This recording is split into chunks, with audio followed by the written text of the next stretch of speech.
Hello, my health freedom loving friends. Misty Karlfeld here with Health Freedom Idaho, and I am here with Hannah Shields. She's a mom in the Coeur d'Alene area who had, I would say, one of the most terrifying experiences, 24-hour experiences at Kootenai Health. And parents are really coming out of the woodwork to tell their stories of what's happening at Kootenai Health, and we want to bring it to the attention of the people so the people can make a different decision. Maybe, hopefully, we can affect change with Kootenai Health. Hannah, thank you so much for being willing to share your story. I know you're sharing it on Facebook now, and you're receiving a lot of community support. I am grateful to you for sharing your story because so many people call me and tell me their stories or message me and tell me their stories, and they're afraid to go public because, of course, they feel that the most precious people are at stake, which are their children. And so then they don't come forward. But we cannot affect change if people aren't brave enough to come forward. I know it was scary, it's vulnerable, you have to expose yourself and hope that the community supports you and rallies behind you and supports you. So is that how it's going for you right now? Yeah, it's been a little bit of a whirlwind just seeing all of the feedback. You know, there's always going to be the few that disagree with your choice, but all in all, I would say the response has been overwhelmingly positive. People, I think, are realizing that not just in our local area, but all around the United States, that this is becoming a real issue, that hospitals are really overstepping their rights and trampling on our rights as a parent. And so I'm just glad that it's going as well as it's going and that I have an opportunity to share and people are listening. And yeah, it's been tens of thousands of people that have read my story thus far, which it definitely is vulnerable and puts me out there. But I have a lot of people on my side and in my court and really willing to back me up on anything. So I'm feeling really blessed that it's going as well as it's going. Well, that's incredible. I think that back when my big kids were little kids, it seemed that we all thought that CPS was only called if there was drug abuse and physical abuse on children. You know, you'd hear about cigarette burns on children. Of course, you want those children removed from that situation. But now I think we're all starting to wake up to the fact that people are having their children taken because they didn't want to stay an extra night at the hospital or they were refusing a spinal tap. Those are the kind of phone calls that I'm getting, or refusing chemotherapy for their teenager and wanting to look into natural options, and I'm like, wait a minute, where did this go off course? And so I think it's really important that people share information like you are to wake people up to the fact that it's not just, they're not just having their children removed because of drugs and physical abuse. Yeah, true neglect and abuse. And furthermore, just the opportunity as a parent to have a second opinion, even from another medical professional, that's being withheld from you. And that is not right. I mean, we are always able to get a second opinion and, not be able to leave to get another piece of advice from some, it's crazy. So, it's scary, scary, scary stuff. Well, let's hear about your story. So I hate to have you relive it because I'm sure it's traumatic, but if you don't mind, tell me how it all started. Okay. Yeah, and I don't mind sharing because I really, honestly, at the end of the day, I'm extremely blessed for how everything went down. My story was a positive ending. I know that a lot of people's are not positive endings, so I'm feeling very, very fortunate that everything went the way it went. So I think a lot of people come to me and they give me a lot of pity for what I've been through, and I appreciate the condolences and the feedback that I get, but honestly, I feel good. I feel good with how things went, and I'm positive about it. But I do want people to know the seriousness of it. So I'm excited to tell my story. So hopefully it helps a mom and dad out there somewhere. So, and it will. So my story starts, so it's August now. So in January of 2019, this year, my husband came home from working. He's a truck driver, so he works long hours, often overnight. He came in the door looking pretty sick and said he was not feeling well at all. He was going to go lay down. And so I had, brand new baby, 21 days old, two other little kids, ages 5 and 11 now. And so we were all there in the house, and he's just not feeling good. And no matter what he does, he's pretty puny. So he decides he's going to go to urgent care and just get checked out and make sure he's okay. So he leaves, and he calls back about an hour or so later and says that they swabbed him and found that he had tested positive for influenza A, which was going around our community like wildfire at the time. And they were going to be transporting him over to Kootenai Health to get some fluids and just monitor him for a little while, make sure he was all right. Because they didn't have the ability, I guess, to do that at urgent care. So he transferred over to Kootenai Health. They said, basically there's really nothing we can do for the flu. We can give you fluids. We can give you a prescription drug that kind of, if you take it within the first 48 hours that you're ill, it can reduce the symptoms or reduce the length that you're sick, but it does have some side effects, as most prescriptions do. So he came home after that with, his prescription, and we thought, everything's going to be okay. In the meantime, I'm at home with kids. I'm watching them closely because now I know we've all been exposed to the flu, and I've never dealt with the flu before. I've dealt with colds and all kinds of different things, but the flu is like a completely different story. You hear horror stories all the time. And so I Googled, what are some symptoms to look for in the flu? What should I be checking for? Obviously temperature, fever is a big one, and making sure that it doesn't get too high. So because I have littles in the house, I called the pediatrician after hours, because I think it was a weekend day that this happened. And so I talked with the nurse, on-call nurse after hours, and she said, just continue checking temperature, make sure that they're eating and drinking, at least drinking, and that they're being able to go to the bathroom, and just, normal behavior type stuff. If they get overly lethargic, temperature gets high, especially in baby, we need to, bring them in. So I did that. Checked them every 30 to 40 minutes. Everybody was good. We slept that night, and the next morning I had a follow-up appointment with the baby, totally unrelated. And so I took him in, and I mentioned that my husband was at home with the flu. And so they came in and said, we're going to go ahead and swab the baby. And I thought, oh, okay, I didn't know what that meant exactly. And if I would have known that swabbing my baby and having him test positive for influenza would have gone the way it had gone for me, I would have never let them swab him, because in my heart I knew there's really not much they can do, right? So they went ahead and swabbed him. He tested positive. The nurse left. The doctor came in a few minutes later and said, I've already contacted the on-call pediatrician at Kootenai Health in the emergency room. They're expecting you. Your baby has influenza A. This is, even though he's not really showing signs of being sick, babies can go from 0 to dead in moments, and which frightened me to think that my perfectly fine baby sitting here just getting a checkup could be dead at any moment. And so he said, you have two options. You can either leave right now, do not pass go, do not stop anywhere, do not make detours, do not go home and pack a bag, go straight to the hospital, or we'll take him for you in an ambulance. And so, I don't want to have a big to-do about it. So I said, okay, well, I'd rather take him. So I left in tears, just feeling like. Let me just interrupt for a moment. No fever. No. Baby is not ill. No, I mean, he had like a teeny tiny fever. I mean, it wasn't even it was 99, which is like a couple tenths above normal, which in my mind, I don't consider a fever. Like to me, a fever is like 101, 102, because those temperatures in those low areas can fluctuate. I mean, getting them in an outfit where they get a little warm can cause a 99. So, but like I said, I was willing to call the pediatrician and make sure what to look for. And she told me, anything over 101 is cause for concern.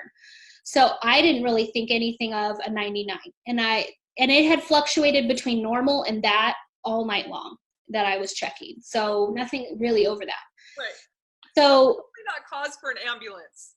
no, definitely not. You know, and if I felt and the doctor convinced me to think that, you know, he was going to die at any moment, then by all means I would have taken the ambulance. But they're like, no, he just needs to go in. He needs to get monitored. They need to just check and make sure that, you know, nothing escalates. He needs to be in a safe environment where they can monitor him in case anything changes. So of course I'm still scared and I'm emotional and crying because, you know, it's a 21-day-old baby. I'm barely getting any sleep as it is. My husband is homesick with the kids, trying to, you know, do his getting over his stuff and then also parent at the same time. And so just the stress of all of that and having to go to the hospital was not in my plan for the day. So I cried all the way there, called my husband. They said, you know, you need to go or else. I really felt like if I didn't show up, they were going to come looking for me. That's the way he made me feel. Right. So I got there, I got into the emergency room doors and they greeted me and I told them, hey, I'm here to have my baby monitored. He tested positive for influenza A. The pediatrician's already called ahead and let everybody know. So I'm here because you told me to show up. And so they didn't know what I was talking about. They didn't know who I was, which kind of made me felt like, am I really supposed to be here? Would they have really come after me or not? I don't know. All I know is I did what I was told because I was scared enough to be there. So they check us in, take us back. The emergency room doctor comes in. The nurse that's helping us comes in. They start asking a bunch of questions, you know, regular get to know you kind of stuff, kind of tune the doctor into what's going on and why I'm even there. And once we kind of got there for a few minutes, they started sending in all kinds of people to put a catheter in, to try to collect his urine through a diaper plastic bag thing that didn't work. They had a person come in to try to stick him and get his blood, and then they had to come in and do an IV, and then they had somebody come in and do an x-ray. And then they had people come in for spinal tap, which that was the most unnerving thing of this whole ordeal, was that they wanted to puncture his lumbar, his spine, and collect spinal fluid. One, I had never heard of doing such a thing unless you were like on your deathbed and they couldn't figure out what was wrong with you. But to do that in a 21-day-old baby just freaked me out. And they didn't even ask. They just came in with all the utensils, with everything, slid it right up to him, turned him over. And I'm here going, what are you guys doing? I don't even know. Oh, we're doing a lumbar puncture. Well, in my mind, the first moment I heard lumbar puncture, it didn't register exactly what they were doing. Like, I didn't know what that meant. Right. Now I'm like, okay, lumbar is your lower back. Puncture means poke. Obviously, like, it took me a second to register what it was that they're trying to do. And I said, well, so what are you, they're already like in the middle of the procedure as I'm still trying to figure out why they're even doing this. And the doctor looks up at me and he says, oh, this is like already as he's like inserting the needle, he like pops his eyes up and he goes, you consent to this, right? And I said, no, I don't. I don't even know why you're doing this. I haven't given you permission. And all the nurses are like, oh, honey, it's going to be okay. It's going to be okay. You know, this is normal. We just do this. We have to do this. And I said, and they all were looking at me and I said, I don't condone this. And I can't take my baby away because they've got this huge needle inserted into his back, trying to grab spinal fluid. Nothing, his body won't give it, you know, which is very common for a 21-day-old baby or any baby under 30 days because their spine is so, I mean, everything is just tight. It's tiny. There's just not much there to work with. And you have to get that needle in the right spot or you can cause all kinds of issues. It's a very delicate procedure and you have to sign your consent on that procedure because of the risks associated with it. Nobody told you the risks. Nobody told me the risks. I was even asking, like, what are the risks? He's like, there isn't really any. It's totally fine. We do this all the time. This is regular procedure. All babies that come in under 30 days get a lumbar puncture. And I said, well, I'm not okay with this. And they continued to do it. And finally, as my child's screaming and I'm crying, I said, you need to stop now. I'm done. Stop this. And he's like, okay, well, let me just try one more time. You know, we're already inserted. We already have the tube in there. Let's just try one more time. And I said, no, you need to stop. This went on 3 different times until they finally stopped. And by that time, I am an emotional wreck. I'm angry that they are disregarding my feelings. And they didn't get my consent. And I verbally gave them that I was not okay with them doing this. And then after it was all said and done, the nurse came in and gave me a piece of paper and said, you need to sign this.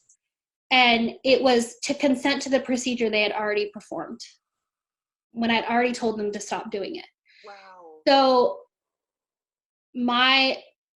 I'm just angry at this point because I just feel like I'm being taken advantage of, ignored, mistreated. My child is screaming.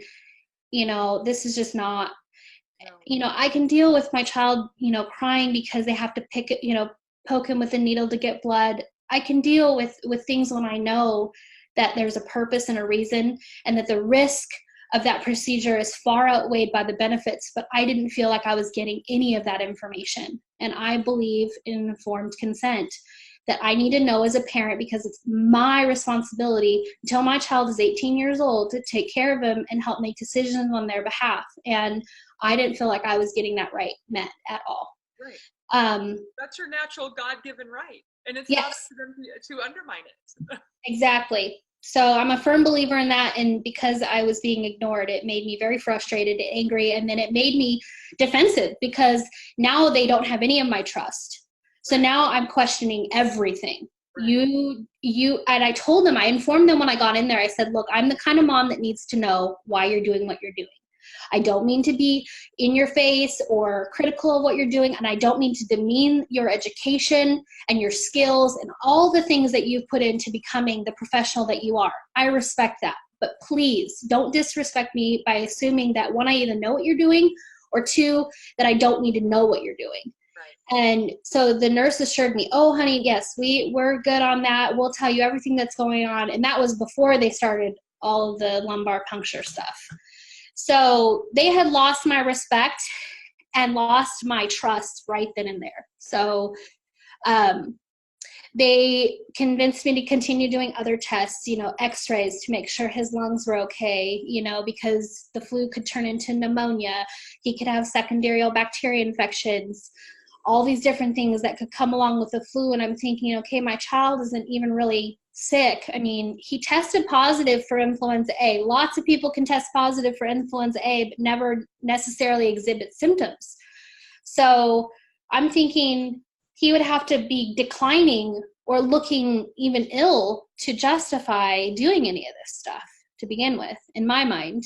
And so anyway, the doctor finally, after 2 hours of doing this and being a complete wreck, the doctor who actually knew that we were coming in finally came in the room and said, you know, she could tell I was very physically and emotionally upset. Like, she could tell just by looking at me that I was upset. And she says, oh, honey, what's wrong? And I said, I'm done. Like, I have been through this, and this. They did this, and this. And I just told her everything and how I was feeling. And she said, well, I'm really sorry that you feel that way.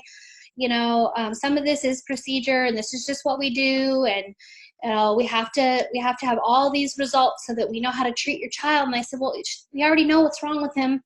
You know, he's got influenza A. Nothing's really necessarily wrong, but we already have a diagnosis, you know. And she says, well, we still need to watch him and monitor him. And I said, well, that's the reason I'm here in the first place, is because I wanted to be in a safe environment where you could be looking after him and make sure that his fever doesn't spike, that he doesn't stop eating, that, you know, he's not doing all the things that he should be doing. She says, well, that's what we're going to do now. We're going to move you to a room, and you're going to rest, be able to relax and feed your baby, because obviously he's beyond hungry at this point. And it's, you know, being a mom, is my 3rd child. I still am not one of those moms that can just whip out a boob and nurse on demand.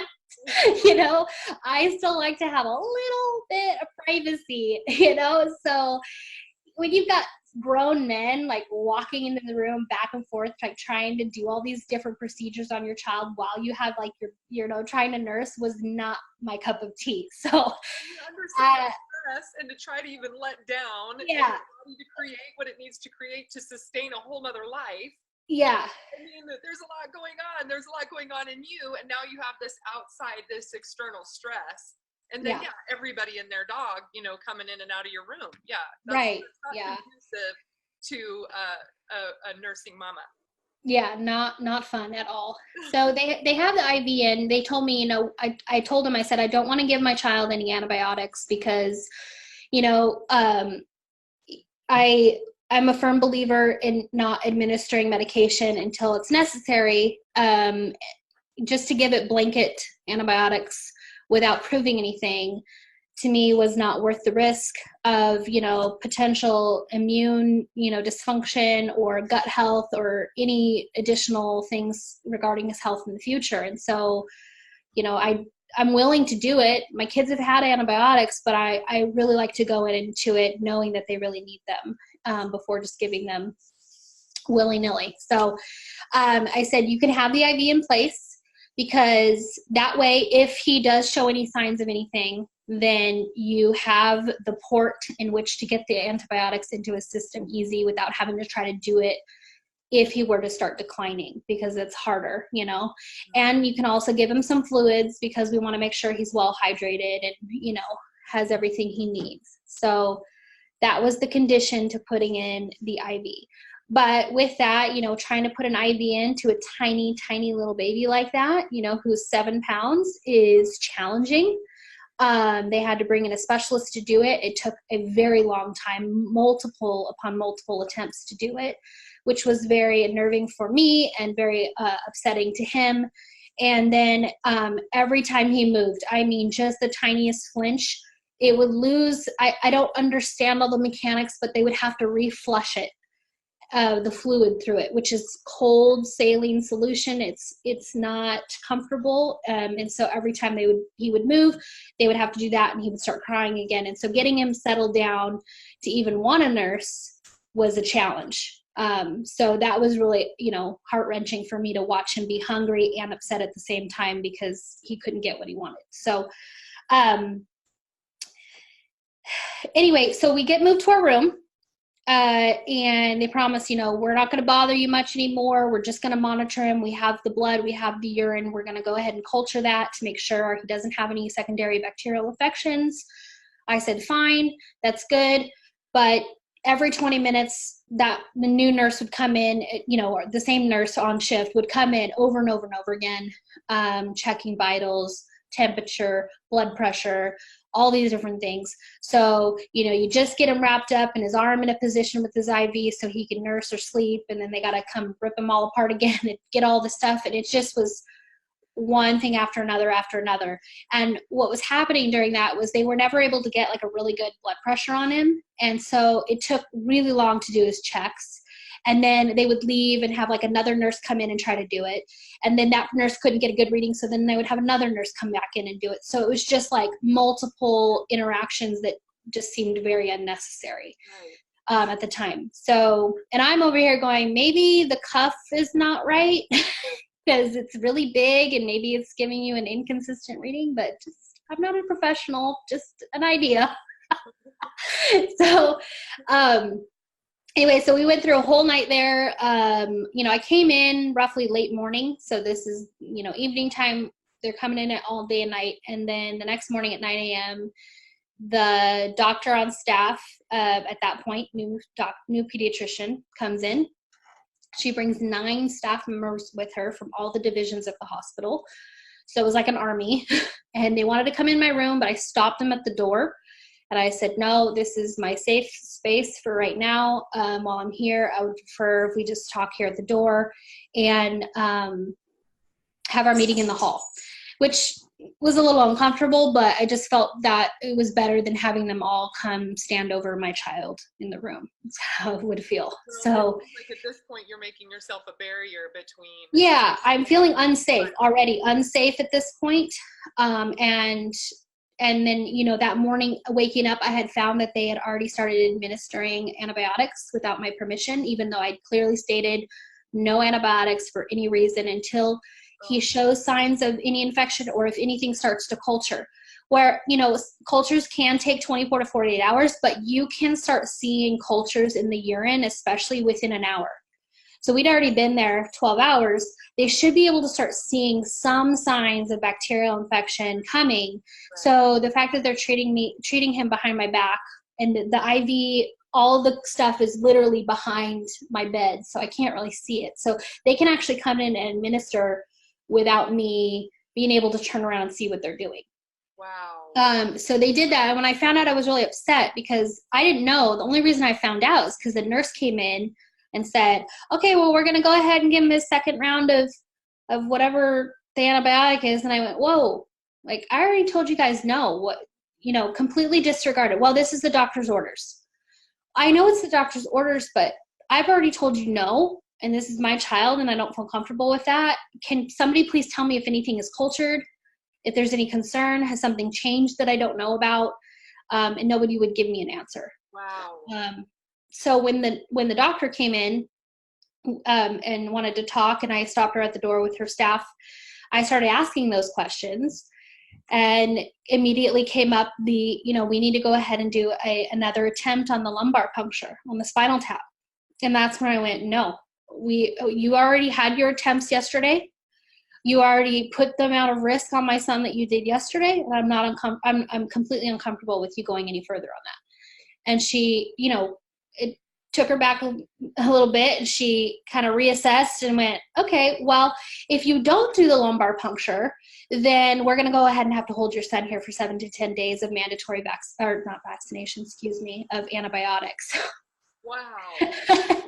So already said no to, that they already did without your consent, because they operate in this fundamental worldview that this is their worldview, that they know better than the parent. Yeah.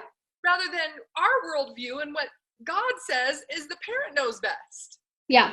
Right? That's our natural rights. But the hospital, the doctor seems to know best, the nurses know best.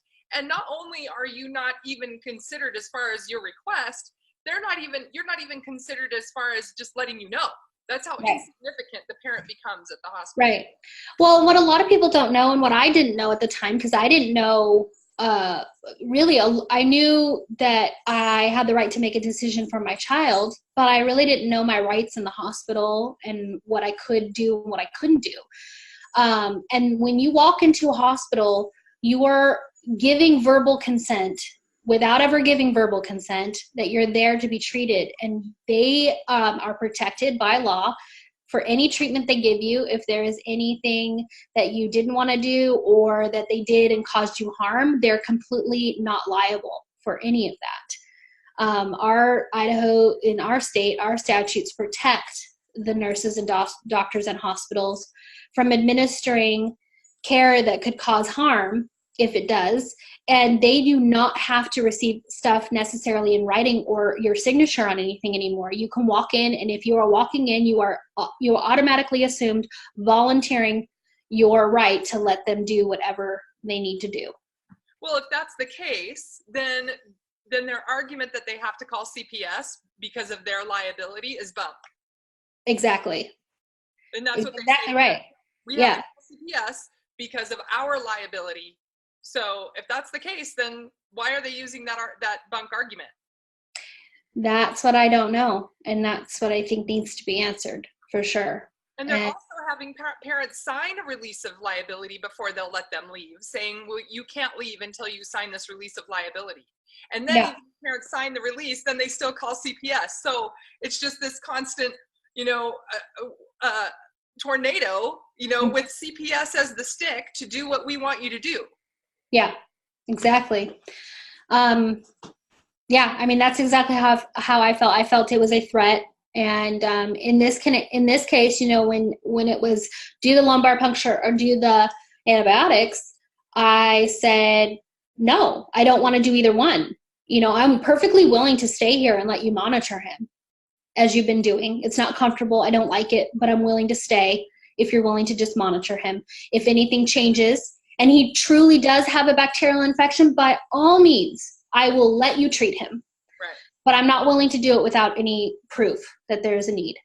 And when we came to that impasse of not being able to do what they wanted, I said, well, there's no reason then, if you won't monitor him and all my options are these two options that I'm not willing to take, I guess the only other thing I can do is leave, and go see somebody else and let somebody else monitor him, and they said, okay, well, if you're not willing to do the antibiotics and you're not willing to do the lumbar puncture and you want to leave, that's your right as a parent, you can leave, but we will call CPS. And that scared me to death, because I have heard horror stories, beyond horror stories, of CPS taking kids without cause, with no proof or made up stuff. It just made me cringe inside. So it did give me some serious pause, and I went, whoa, okay, I have a decision to make. What is more risky? The fact that they could come to my home and see my kids and want to take them, or do all the stuff that they're asking me to do and risk the fact that there may be some damage to my son for the rest of his life? I don't know what the right thing to do is. And that's where I just had to go, okay, I have to pray about this, because I don't know what will happen no matter what choice I make, So I had to just really kind of go internal. I had called my husband. I told him, we talked through it. I called my mom, we talked through it. I called other respected people, especially I called my midwife, people that had medical experience, and said, here's the choice I'm facing, and I don't feel comfortable with either one. What should I do? And, it really came down to, you have to go with your guts. You have to listen to that instinct inside you, whatever it keeps telling you over and over again, not in fear, but in that still small voice of, you need to leave, kept coming up for me. And I said, okay, well, I guess I'm going to take the risk that CPS will come to my door. I'm a good parent. I have money in the bank. I have nice cars. My house is clean. I have food in the fridge. My kids are well behaved. They're well adjusted in society. There's really nothing that I can see that they're going to come in and go, oh, this is terrible. You're a bad parent. We're going to take your kids. So I had to trust that that's the evidence that they would see, and they would go away once they realized that. So I made the choice to leave. When I did that, I made that choice, they sent up somebody from the legal department in the hospital, and they said, you're leaving, we have to get the doctor to give you a score. You either get a 1, 2, or 3, and it's based on how serious it is that you're leaving. So they gave me a score. The doctor said I have a score of 2, which meant you can leave. We don't want you to leave, but your child is in no imminent danger, okay? Which meant we still have to call CPS to do a wellness check and do all the things, but you can go. The other score is you can score to such a degree where if you attempt to leave, they will call CPS in your room and confront you right then and there, and potentially take over your parental rights with your child right then and there, which is scary. Or the other option is you categorize basically as not real high risk. We don't want you to leave, but you can leave. And it's kind of like, we won't call CPS. So I landed somewhere in the middle of those as a 2.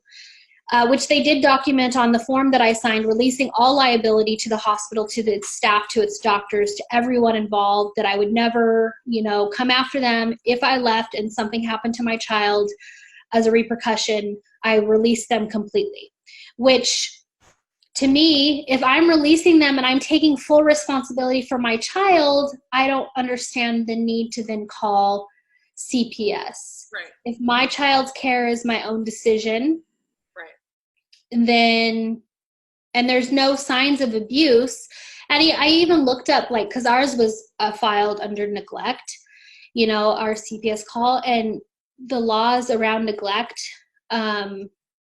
they don't include refusing medical treatment for something that is not life and death. And in their own words, they told me I was in no imminent danger to leave because my child wasn't showing any symptoms and nothing had cultured. And we're getting on to day 2 of things, so they should be seeing something by now. So in their own words, they're admitting you're not in any imminent danger to leave, but we're also going to file that you neglecting your child, even though neglect only gets described as you refusing medical treatment in a life and death situation. So something was not adding up, Right. for sure.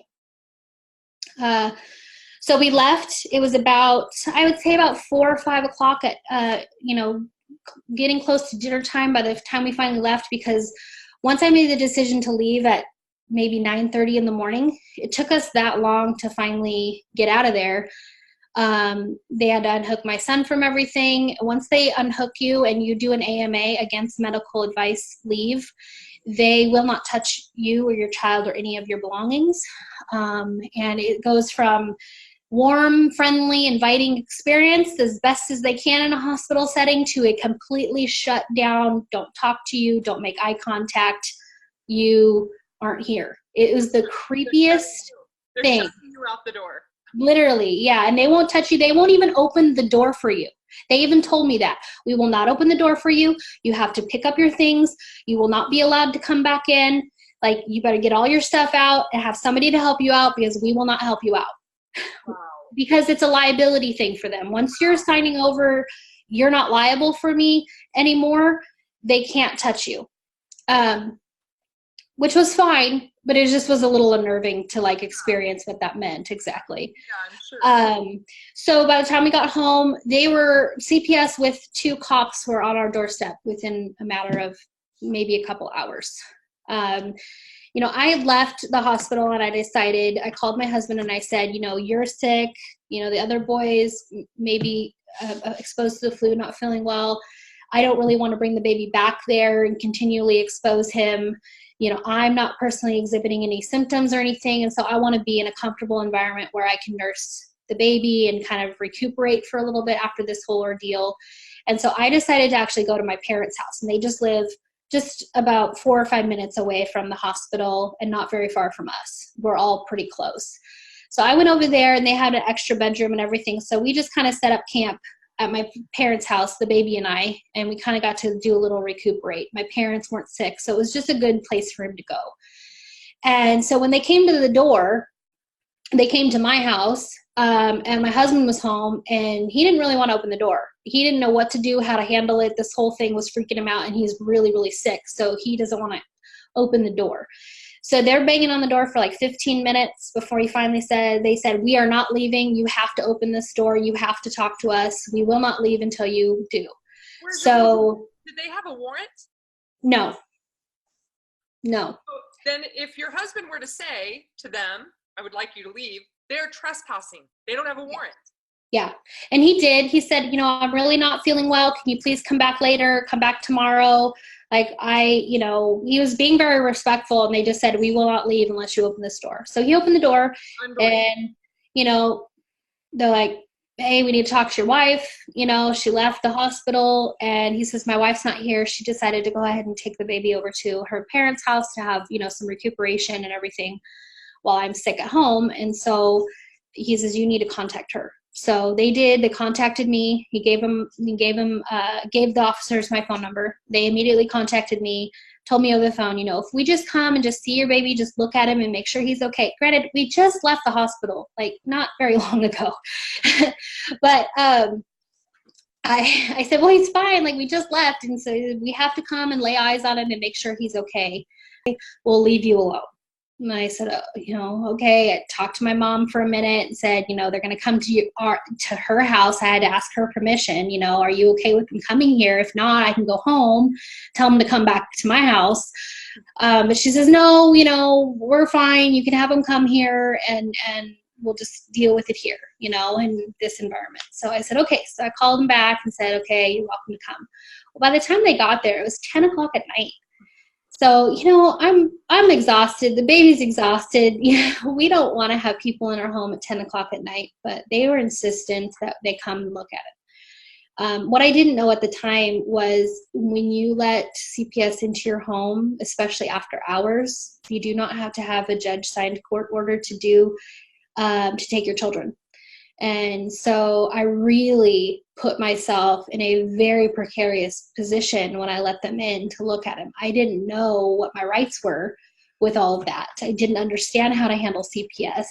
And it had happened so fast after leaving the hospital, I didn't even have a chance to even like look it up or even call somebody to ask, what do I do? I'm thinking the way the hospital made it sound to me was they're going to come by, they're going to call you, and they're going to come by later this week and they're going to do a wellness check. No, 2 cops on my door within 2 hours of leaving the hospital, banging on the door for 15 minutes without stopping, refusing to leave, and then calling me, tracking me down in a different house to come see him that night. They had to see him that night. Freaked me out. I didn't know that is putting me in a position where they could just take him and there's nothing I could do. So how that works, just to interrupt for a second, because Yeah. I'm police officers, and so how that works is they can get a warrant anytime, even if it's a holiday or after hours, they can get a warrant. Okay. What happens is when you allow them into your home and you give up your Fourth Amendment right then to unreasonable search and seizure, now they're in your home and you've already given up that right. So that's why I advocate a lot for people to not let them into the home and give up that right, because I think we need to be holding them accountable to getting a warrant, because then they have to justify why they need to come into your home. Right. Right. And so once you give up your Fourth Amendment right and they come in, then they're looking for anything to back up the claim against you. And then they can remove the child for under the guise of imminent danger. Yeah. So, and that can be anything. I've heard stories of leaving the toilet seat up, leaving the washing machine lid up, having dirty dishes in the sink, having laundry on the couch. So not like what you and I would think of as like there's dirty drug needles laying around, right? Right. The simplest, most mundane things. And if it backs up the claim made against you, then they can remove the children under imminent danger. So like if somebody calls in and says, I don't think they're feeding their children, they're going to come look at the refrigerator and the pantry. And if they don't think it's enough food, then it's a removal under imminent danger. Yeah, that is scary, scary, scary. And you think, gosh, how many times do I leave the toilet seat up? My kids leave the toilet seat up. My laundry's on the couch waiting to be folded. Like at any point, at any time, they could come in my house and determine that I'm an unfit mother just by living my day-to-day life, It's terrifying. And it is, yeah, it was. And, when they came in, what's that? I think that's why we've got to let parents know to hold the line at the door, for that warrant. Yeah. And I didn't know my rights. I didn't know that I could not now allow them. All I'm thinking in my mind is if you make it harder, they're going to make it harder for you. Mm-hmm. And so I was just like, just give them what they want and appease them enough, see that he's okay. I didn't even know if I could record them, while they're in my home. Like, can I do that? I don't know. Can I record a conversation with the CPS officer, with the, with the officer, the police officer standing there? I don't know what my rights are. Like, people need to know that. Yeah. So we had a bill, the people in the community had a bill last year for CPS, a notification of rights bill.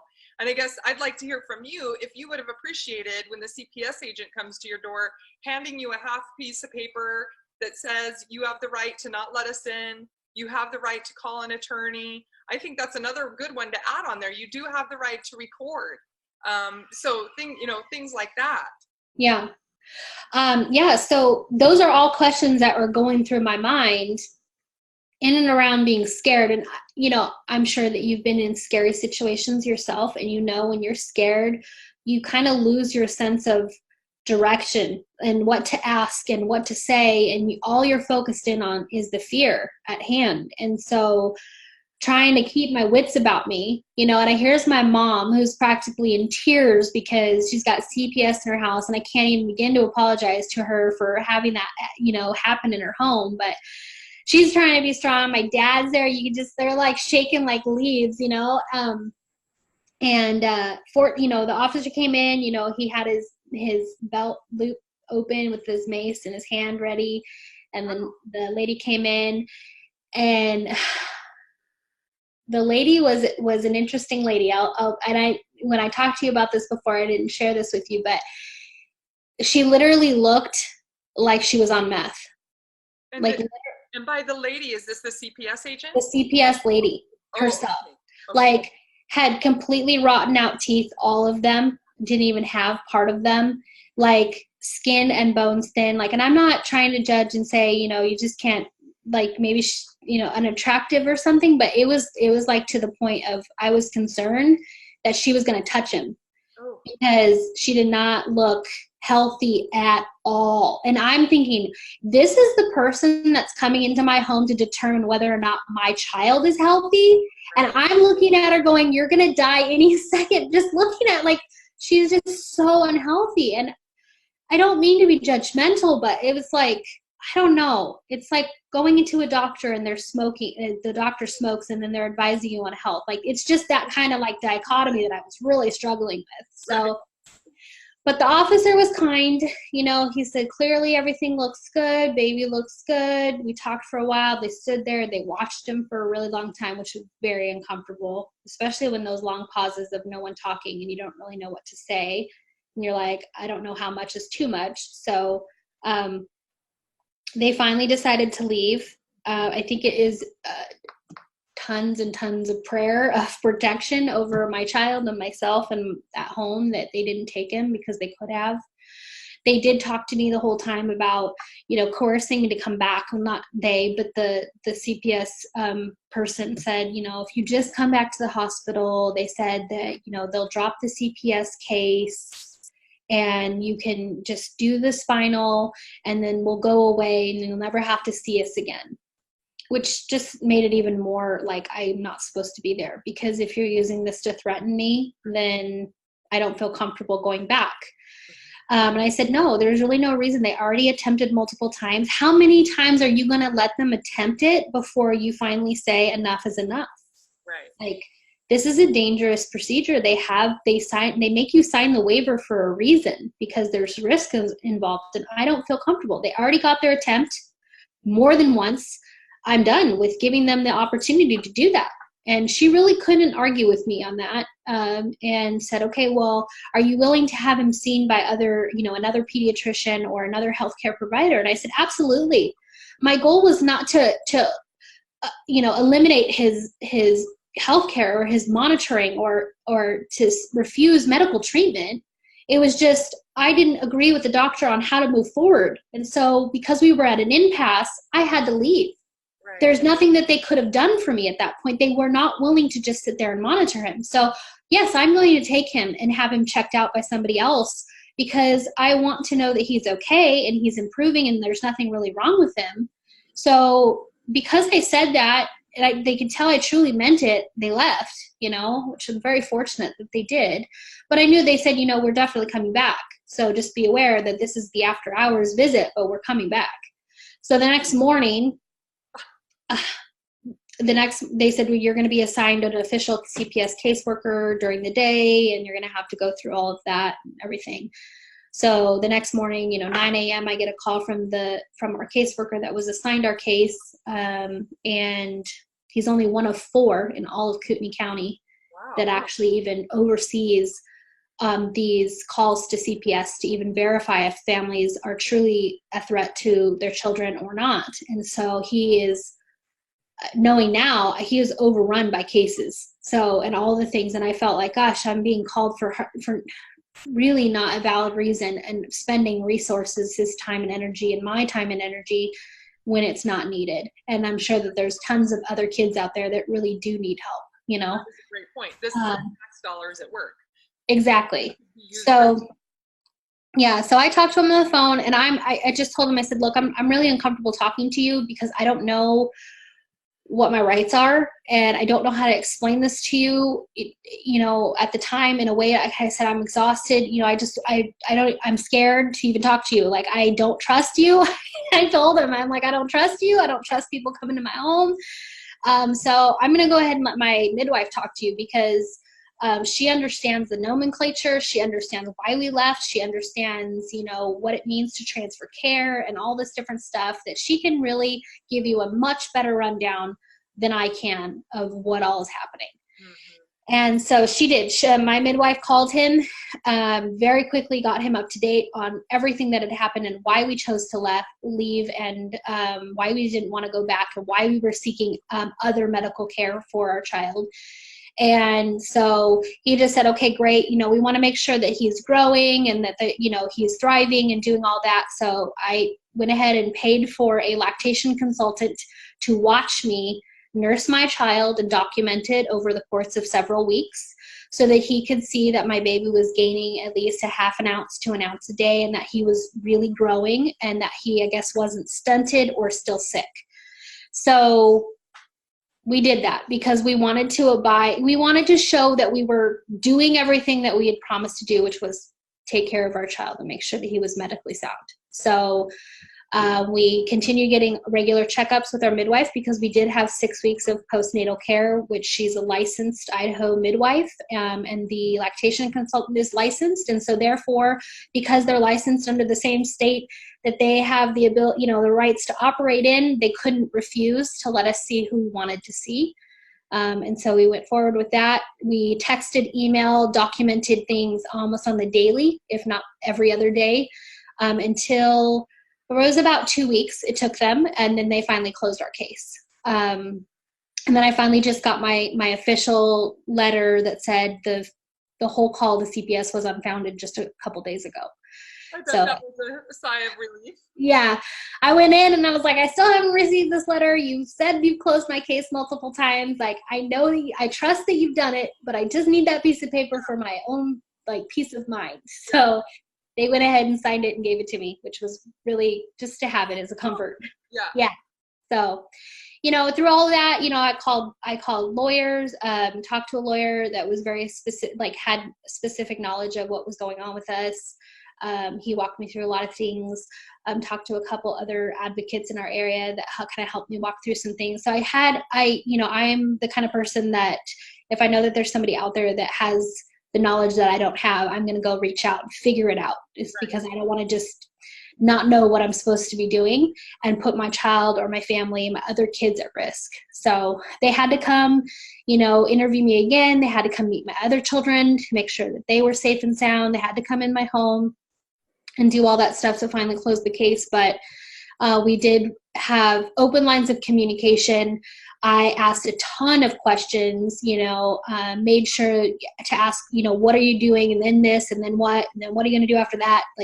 Having the process and knowing, just so that I had the peace of mind, even though it was very, nerve-wracking, at least knew what they were doing and why they were doing it. Right. And I think it's valuable to ask a ton of questions and have them tell you why they're doing what they're doing. And if they have to do it, that's the other thing is, just because they say, oh, we're going to do this, this, and this, I would come back and say, well, do you have to do that thing? Well, no, technically we don't have to do that. Okay, well, then let's leave that off. Let's not. So I found that a lot of things, especially in the hospital, it's like, well, we're going to do this. Well, do you have to do that? Well, no, we could do this other thing. We just don't do it as often. So it's just you get into this cow path of how we do all the things all the time. And it's not necessarily done for your benefit. It's just done because it's procedure, because it's backed up by liability policies and things like that. So you really have to kind of question everything and then choose according to their answers what you're going to move forward with. So. And wasn't there something else about Tamiflu or something that they wanted your whole family to take? Yeah, so my husband, the first night when he came home from Kootenai Health, the first night, before this all started to go down, he came home and started taking Tamiflu. I had never heard of Tamiflu before. I looked it up, on whatever WebMD that gives you here's the drug facts, of everything. And it basically said, it shortens the symptoms, but you have to take it within a certain window of time.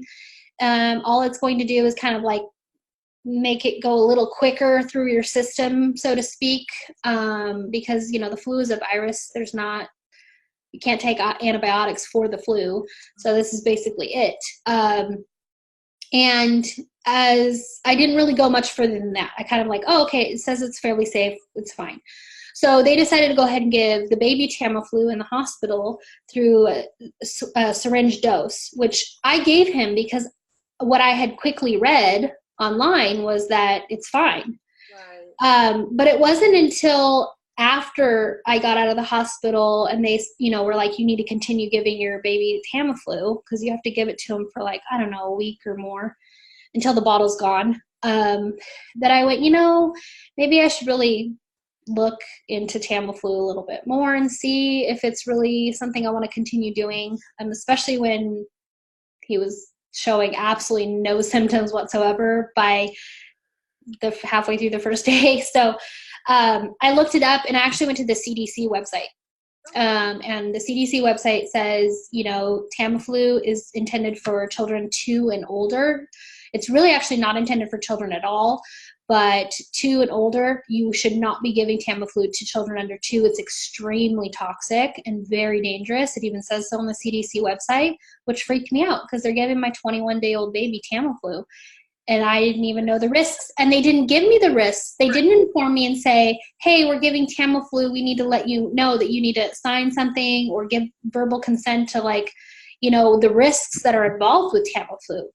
So if you have ever questioned whether or not to give Tamiflu to your children, please go look it up on the CDC website and see exactly what that drug was intended for and who it's intended for and who it's not intended for. And the only reason that they are legally able to give Tamiflu is because back when the swine flu, H1N1 was going around like crazy and people were freaking out, the FDA allowed that drug to be given to children under 2 because they felt like the risk of them developing and getting swine flu was far outweighed by the risks of taking Tamiflu, which can cause death. So,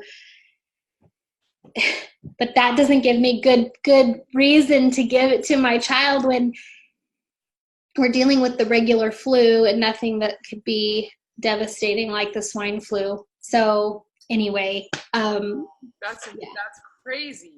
And you have to make your choice as a parent, whether or not you want to administer that to your child or not. I wasn't personally comfortable after knowing that, but he had already had several doses by the time I had figured it out.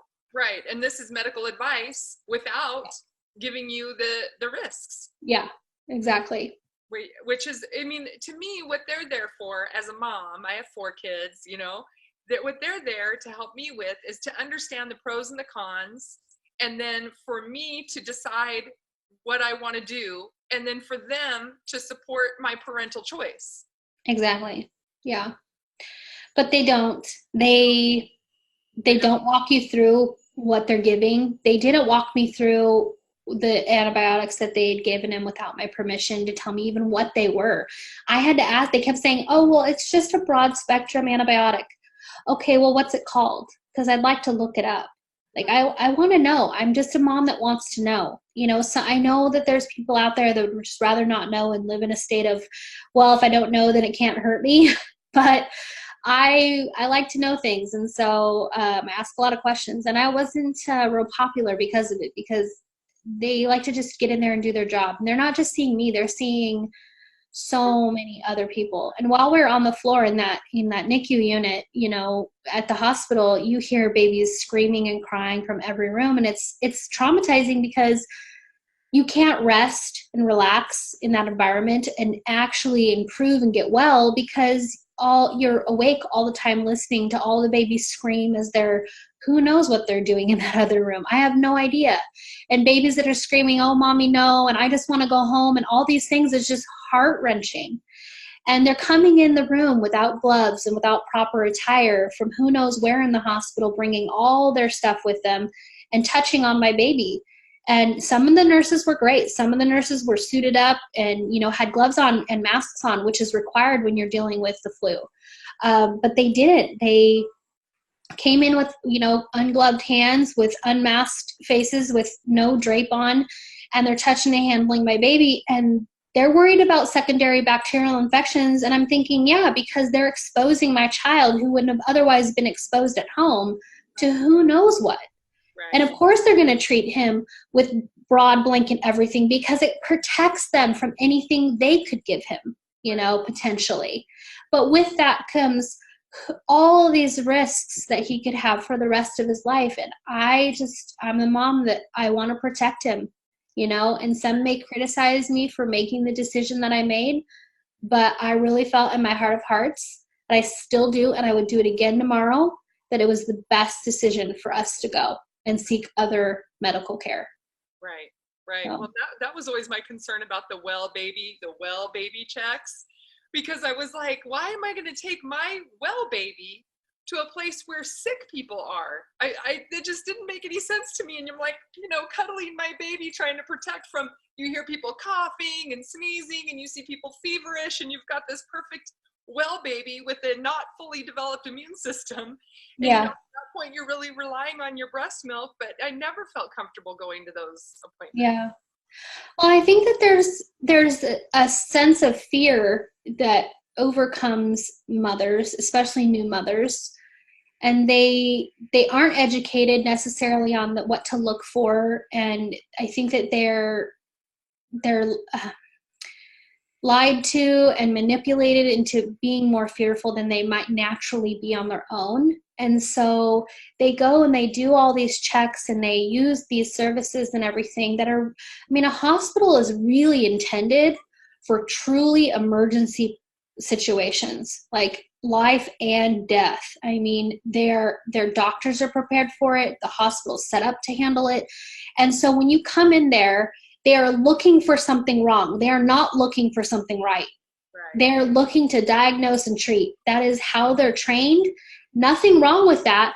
But if you're taking your child continually into these environments where you just want to make sure they're okay, they're not dying, they just want to make sure, they're growing right or this or that, go find a private pediatrician, or go find a naturopathic doctor, or go find a midwife, or someone that's licensed and schooled to do that without having to introduce yourself into an environment that is meant to treat, diagnose, and handle emergency situations.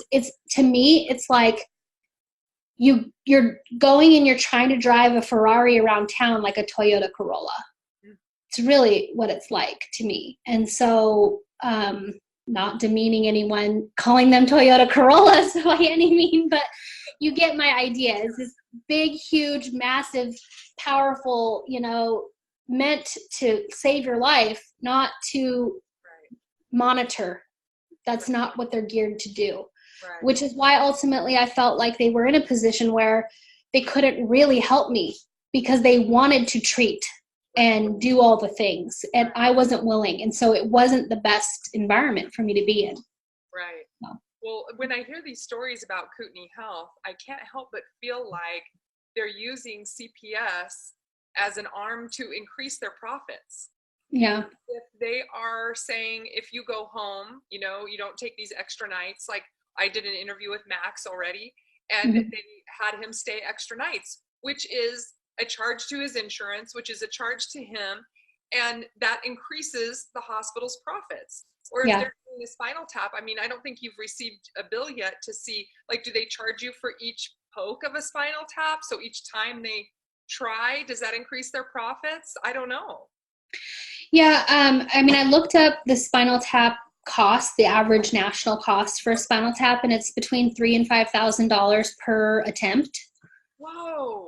So, yeah, it's expensive for sure. It's not a dainty, little blood test or anything. The average night stay, back when my first son was born, we had a stay at Kootenai, and it was $7,000 a night for NICU care.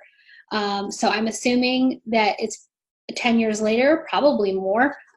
So it adds up real quick, and that doesn't include all the other tests and medications and IV and all the other things that they do, which just really, really add up. So, my bill, I'm assuming for 30-ish hours is probably over 10 grand minimum. I did never receive a bill because I came in with full insurance to the hilt. I came in with everything covered, 100%, nothing out of pocket. I had every kind of insurance coverage you can imagine. So when I came in, it was like, I felt like Back in the day when I had my son, I didn't have insurance the very first time. I was cash pay. I had already paid for a midwife, and we ended up in the hospital, and I didn't have insurance to cover all the things they wanted to do. And they were a lot more picky and choosy about what they wanted to accomplish because they knew I couldn't pay. I mean, I was probably going to be paying like $20 a month to them for the rest of my life, which is because they can't refuse care, which is what I was going to do. So this time they didn't even ask, like, when you fill out the form, it's like, do you have insurance? Yep. Here's my card and you're good to go. It's like a Black American Express. So contesting any of this with your insurance? I haven't. And I've had a lot of people ask me, why don't you sue the hospital? And the truth is that I don't need to fight the man. I would like, my goal is ultimately to inform parents about what their rights are so that they can make better informed decisions. Me going after the hospital is one person I probably wouldn't win, even if I had everything stacked in my favor.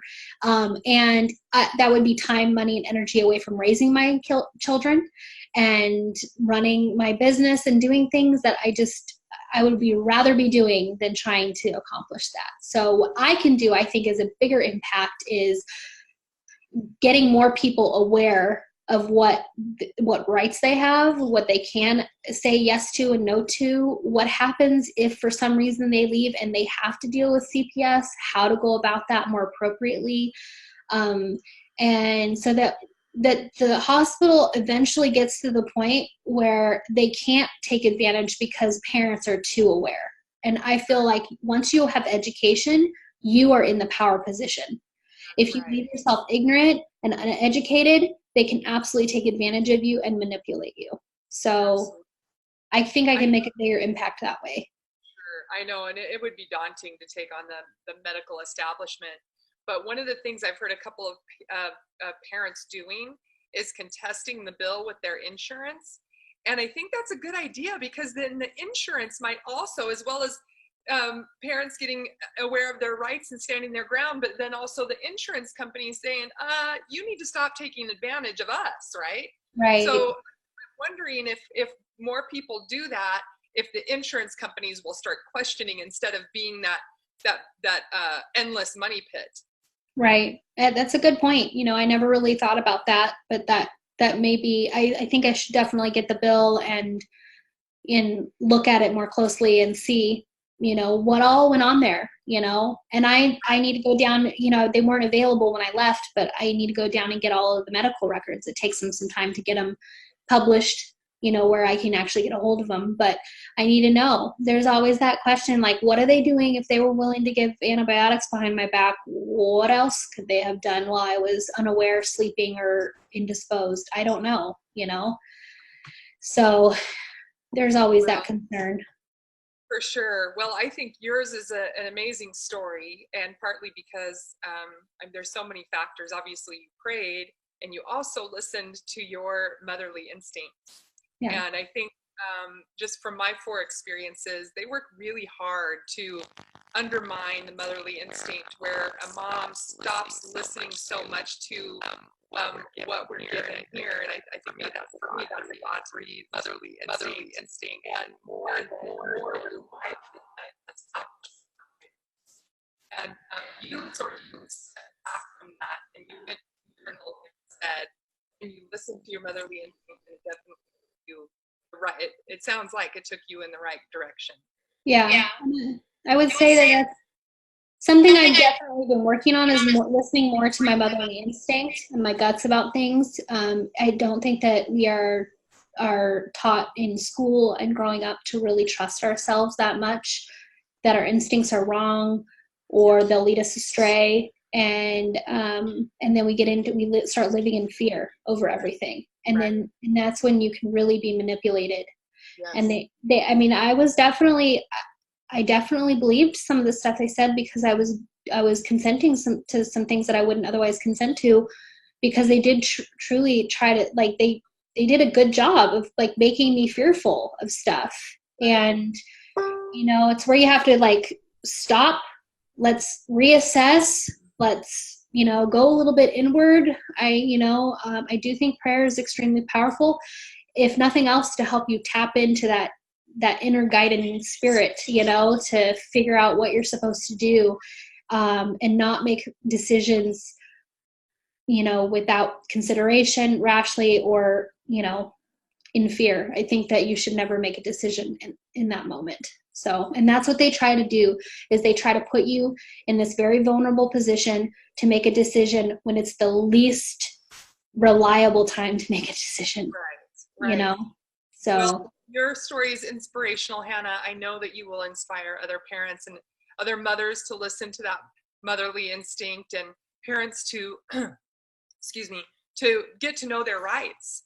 So I appreciate you sharing your story, and we'll get it out there and we'll share it far and wide. And I can guarantee you're going to start hearing from parents. Like when I did the what to do when parents show up at your door talk at Autism One, I still get messages from parents thanking me that they feel more empowered and less scared. And that's really what it's all about. Yeah. Yeah, I don't share my story to scare you and say, every time you refuse medical care, CPS is going to be called. That's not what I'm trying to say. But know your rights. Yes. And know what you can say no to. It's important. Yes. Thank you, Hannah. Thank you so much for giving me the opportunity to share and for sharing it with others. I really, really appreciate it. And I love what you're doing. And I know it's a labor of love and one that probably doesn't pay you to do it.